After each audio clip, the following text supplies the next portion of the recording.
আসসালামু আলাইকুম রহমতুল্লাহি ওয়া বারাকাতুহু। সম্মানিত ভিউয়ার্স, আশা করি সকলেই অনেক অনেক ভালো আছেন। তো আলহামদুলিল্লাহ আমিও অনেক ভালো আছি। আজকে আমরা লেবু বাজার নিচ্ছি। তো এগুলা মানে কাগজি লেবু আর কি, এগুলা সাইজ ছোট ছোট, ভিতরে বিচি কম, মানে কোনোটার মধ্যে এক পিস বা দুই পিস এরকম বিচি থাকতে পারে, আবার কোনোটার মধ্যে বিচি নাই।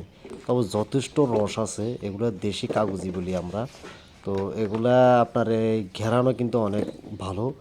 তো আপনারা জানেন যে ঈদের পরে যে গরম পড়তেছে, আলহামদুলিল্লাহ, কিন্তু গরম অনুযায়ী আমাদের এদিকে কাগজের দাম একবারে কম, হানির দামে বেচে। তো এই আমরা কাগজ যেগুলা নিতেছি, বেরিয়ে আমাদের থেকে নিতেছে মাত্র ফিস 2 টাকা করে। তো এরা 2 টাকা করে ফিস নিতেছে, কিন্তু এক ফিস বিক্রি করে 6 টাকা 7 টাকা করে, এরা আমাদের থেকে নিয়ে বিক্রি করে, মানে লাভ করে, প্রচুর লাভ করে। আপনাদের ওইদিকে কাগজের দাম কেমন? কমেন্ট করে অবশ্যই জানাবেন।